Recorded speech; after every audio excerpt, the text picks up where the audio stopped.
हे बघा, एक तुम्ही समजून घ्या की कर्जत ही अतिशय पवित्र भूमी आहे. संत श्री गोदड महाराजांच्या विचाराने पावन झालेली भूमी आहे.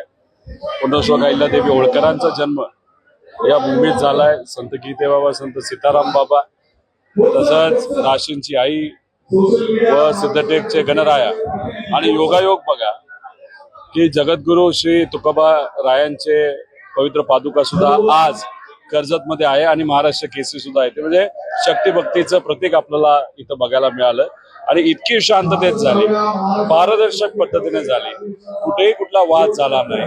आणि इतिहासामध्ये पहिल्यांदाच असं घडलं असेल की जेव्हा महाराष्ट्र केसरीची फायनल झाली तेव्हा तिथं दादा शेळके हे विजेते झाले, महाराष्ट्र केसरी झाले आणि पृथ्वीराज पाटील हे उपमहाराष्ट्र केसरी झाले आणि पृथ्वीराज पाटलांनी शेळक्यांना आपल्या खांद्यावर घेतलं.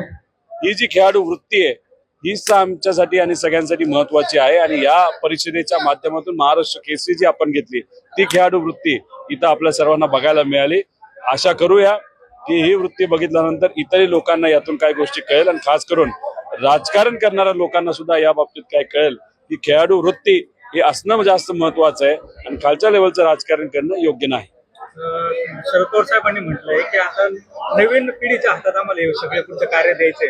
कुठेतरी सूचक वक्तव्य केलंय. आपल्याकडे पण असं काही याच्यामध्ये पवार साहेब सांगण्याचा प्रयत्न करत होते की जे नवीन पैलवान आहेत, ज्यांनी महाराष्ट्र केसरी खेळलेली आहे, हिंद केसरी खेळलेली आहे, नाहीतर कुस्ती क्षेत्रामध्ये अनेक इतर पैलवानांना ते ट्रेनिंग देत आहेत, अशा पैलवानांना, अशा मान्यवरांना विश्वासात घेऊन उद्या जाऊन या सर्व वडीलधारांच्या मार्गदर्शनाखाली संघटना योग्य पद्धतीने चालवली गेली पाहिजे अशी भूमिका या आदरणीय पवार साहेबांची होती आणि नक्कीच पैलवान सुद्धा या भूमिकेला स्वागत करतो.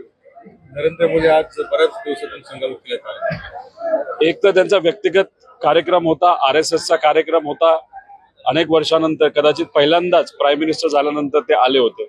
तो त्यांचा व्यक्तिगत विषय असल्यामुळे याच्यात मला जास्त काय बोलता येणार नाही. फक्त एक गोष्ट जाणवते की सप्टेंबर महिन्यामध्ये मात्र भाजपकडनं कुठला तरी वेगळा निर्णय घेतला जाईल काय, केंद्र लेवलला RSS कडनं सुद्धा वेगळा काही निर्णय घेतला जाईल का, असं कुठेतरी आता चर्चा लोकांमध्ये सुरू आहे. आणि तो जो कुठला निर्णय असेल तो फार मोठा या देशासाठी निर्णय ठरू शकतो त्यांच्या पार्टीकडनं, कारण त्यांची सत्ता या राज्यात आहे. पण बघूया, सप्टेंबर पर्यंत थांबूया आणि काय होतं ते बघावं लागेल.